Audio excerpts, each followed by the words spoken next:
नमस्कार, सभी पेंशन भोगियों का स्वागत करते हैं एक बार फिर से हमारे इस YouTube चैनल पर। दोस्तों, EPS 95 पेंशन में बढ़ोतरी का रास्ता साफ, क्या केंद्र सरकार से मिलेगा स्थगन प्रस्ताव का समर्थन? जी हां दोस्तों, EPS 95 पेंशन बढ़ोतरी के रास्ता साफ होने को लेकर बड़ी खबर है। केंद्र सरकार से स्थगन प्रस्ताव को यहां पर जो है समर्थन मिल सकता है।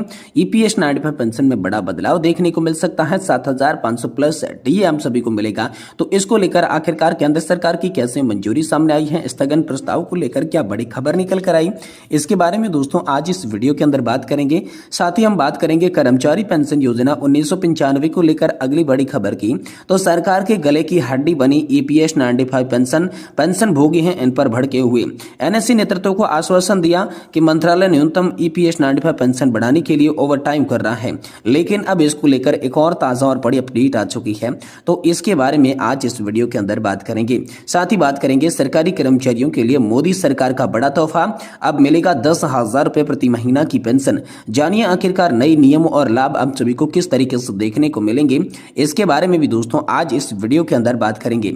इसलिए आप सभी से निवेदन करते हैं कि दोस्तों आज की इस वीडियो को आप लास्ट तक देखिएगा और साथ ही हमारे चैनल पर नए हैं तो दोस्तों चैनल को भी सब्सक्राइब जरूर कर दीजिएगा। तो चलिए बिना किसी देरी के संपूर्ण खबरों को आज की इस वीडियो के अंदर सही सटीक और तथ्यों पर आधारित विस्तार से जान लेते हैं। पहली बड़ी खबर की बात करें तो EPS 95 पेंशन भोगियों के लिए पेंशन बढ़ोतरी का रास्ता साफ, क्या केंद्र सरकार मिलेगा स्थगन प्रस्ताव का समर्थन? तो 7,500 प्लस DA की पेंशन को लेकर EPS 95 पेंशन में कौन से बड़े बदलाव होंगे, स्थगन प्रस्ताव पर केंद्र से मंजूरी को लेकर आखिरकार क्या बड़ी खबर निकल कर आई, इसके बारे में बात करें तो कर्मचारी पेंशन योजना 1995 भारत सरकार द्वारा संचालित एक महत्वपूर्ण पेंशन योजना है, जिसका उद्देश्य संगठित क्षेत्र में कर्मचारियों को सेवानिवृत्ति के बाद नियमित आय प्रदान करना है। इस योजना में हाल ही में कुछ महत्वपूर्ण बदलाव होने की संभावना है, जिसमें न्यूनतम पेंशन राशि में वृद्धि भी शामिल है। ये वृद्धि पेंशन भोगियों के लिए एक बड़ी राहत प्रदान कर सकेगी जो वर्तमान में कम पेंशन से जूझ रहे हैं। EPS 95 योजना के तहत पेंशन की गणना सेवा वर्षों और वेतन पर आधारित होती है। ये योजना न केवल सेवानिवृत्ति के बाद आय की गारंटी प्रदान करती है, बल्कि परिवार के सदस्यों के लिए भी लाभ प्रदान करती है। हाल ही के वर्षों में पेंशन भोगियों ने न्यूनतम पेंशन राशि में वृद्धि की मांग की, जो वर्तमान में 1,000 रुपए प्रति माह तक सीमित है। जब दोस्तों न्यूनतम पेंशन योजना में वृद्धि की बात करें तो पेंशन भोगियों की मांग है कि न्यूनतम पेंशन राशि को 7,500 रुपए तक बढ़ाया जाए। दूसरी मांग की बात करें तो महंगाई भत्ता यानी कि DA को लेकर बड़ी मांग आई है। पेंशन भोगियों को महंगाई भत्ते का लाभ भी दिया जाना चाहिए। और साथ ही तीसरी मांग की बात करें तो निःशुल्क चिकित्सा सुविधा को लेकर बड़ी खबर आ चुकी है। पेंशन भोगियों और उनके जीवन साथी के लिए निःशुल्क चिकित्सा सुविधा प्रदान की जानी चाहिए, इसको लेकर बड़ी खबर आ रही है। साथ ही साथ दोस्तों बात करें EPS 95 पेंशन योजना के तहत तो दोस्तों न्यूनतम पेंशन अब 7,500 होगी, महंगाई भत्ता मिलेगा, पेंशन भोगी और उनके जीवन साथी के लिए निःशुल्क चिकित्सा की सुविधा चाहिए।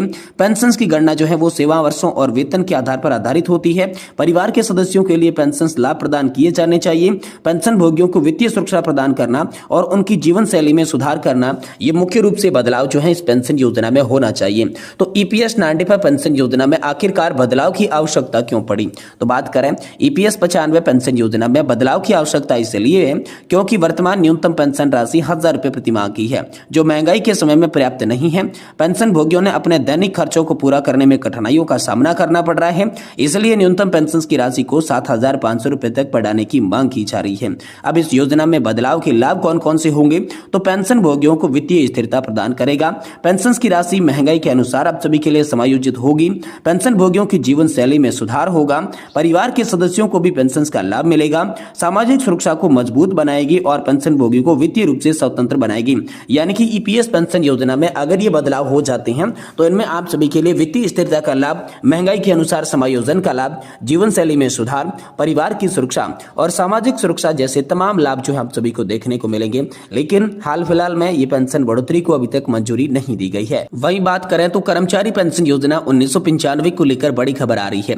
सरकार के गले की हड्डी बनी EPS 95 पेंशन भोगी यहाँ पर जो है भड़के हुए हैं। पेंशनर्स बोले नेताओं से आश्वासन पर न्यूनतम पेंशन के मामले पर कुछ भी राहत का इंतजार कर रही हैं, लेकिन आखिरकार सब मन गढ़ंत लगता है। बेहतर है कि अपने आप पर भरोसा कायम रखें। NSE 7,500 प्लस DA और चिकित्सा सुविधा की मांग करती है। यहाँ पर कर्मचारी पेंशन योजना 1995 के तहत EPS 95 हायर पेंशन और न्यूनतम पेंशन कर्मचारी भविष्य निधि संगठन और मोदी सरकार की गले की हड्डी बना हुआ है। पीएम मोदी, वित्त मंत्री और श्रम और रोजगार मंत्री जमकर पेंशनर्स के आड़े हाथ ले रही हैं। पेंशन भोगी गौतम चक्रवर्ती ने कहते हैं कि मेरा सवाल सरल है, यदि मंत्री डॉक्टर मनसुख मांडविया जी एनएससी के नेतृत्व को आश्वासन दिया है कि उनका मंत्रालय न्यूनतम पेंशन ईपीएस 95 पेंशन बढ़ाने के लिए ओवरटाइम काम कर रहा है, तो टीम कमांडर अशोक राउत को जंतर मंतर पर रामलीला मैदान में भूख हड़ताल पर बैठने की जरूरत है, क्योंकि वे पहले भी यहाँ पर आप सभी के लिए ध्यान में आ चुकी हैं। सरकार हमारी समस्याओं के लिए इन दोनों पक्षों के बीच उलझनों में है। निर्णय क्रियान्वयन की विशिष्ट तिथि सबसे महत्वपूर्ण घटक कभी कभी सार्वजनिक डेमोन भी नहीं रखती है।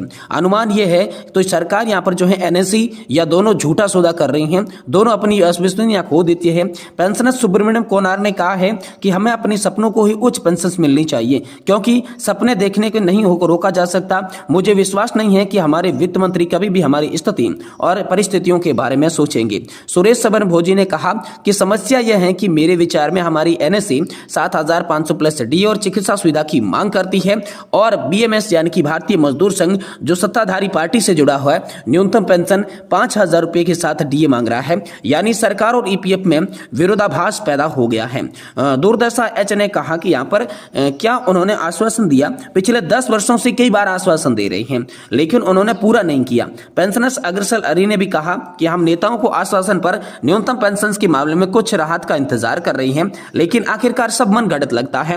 बेहतर है कि अपने भरोसे पर हम कायम रहे और लगातार प्रयास करते रहें, तभी हमारी जो मांगे हैं वो मंजूर होगी। तो हाल फिलहाल में आप सभी के लिए जो ईपीएस 95 पेंशन है वो सरकार और ईपीएफओ के साथ श्रम मंत्री के गले की हड्डी बना हुआ है, क्योंकि मांग इसकी लगातार हो रही है, सरकार इसका लगातार दबाव बनाया जा रहा है, लेकिन अभी तक कोई भी मांग पूरी नहीं हो पाई है। वही दोस्तों अगली बड़ी खबर की बात करें तो सरकारी कर्मचारियों को मोदी सरकार का बड़ा तोहफा, अब मिलेगा 10,000 रुपए महीना पेंशन। जानिए नियम और लाभ आप सभी को किस तरीके से देखने को मिलेंगे।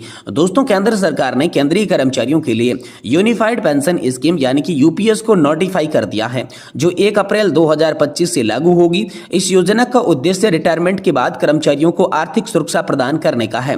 यह फैसला केंद्रीय कर्मचारियों के लिए बड़ी राहत लेकर आया है, जिससे उन्हें रिटायरमेंट के बाद वित्तीय स्थिरता बनाए रखने में मदद मिलने वाली है। ये योजना ओल्ड पेंशन स्कीम यानी कि ओपीएस और नेशनल पेंशन सिस्टम यानी कि एनपीएस के फायदों को मिलाकर बनाई गई है।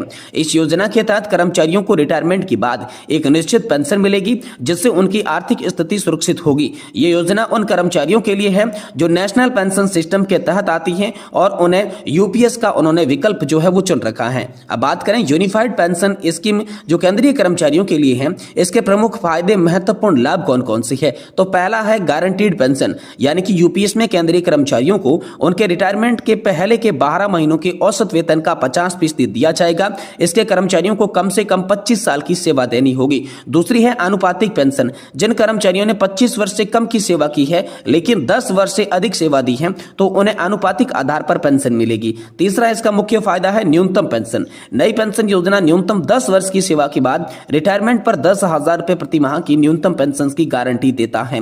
और साथ ही जो चौथा इसका बड़ा फायदा बताया जा रहा है वो है पारिवारिक पेंशन। यदि कर्मचारी की मृत्यु हो जाती है तो उनके परिवार को पेंशन का 60% हिस्सा फैमिली पेंशन के रूप में मिलेगा। ये दोस्तों मुख्य फायदे हैं। तो यहाँ पर हम सभी के लिए 4 प्रमुख फायदे नेशनल पेंशन सिस्टम और ओपीएस को मिलाकर बनाई गई यूनिफाइड पेंशन सिस्टम से निकल कर आ रही हैं, जिसमें गारंटीड पेंशन, अनुपातिक पेंशन, न्यूनतम पेंशन और पारिवारिक पेंशन का फायदा आप सभी पेंशन धारकों को देखने को मिलेगा। ये हाल फिलहाल में हम सभी के लिए बहुत महत्वपूर्ण और इंपोर्टेंट अपडेट्स आ चुकी है।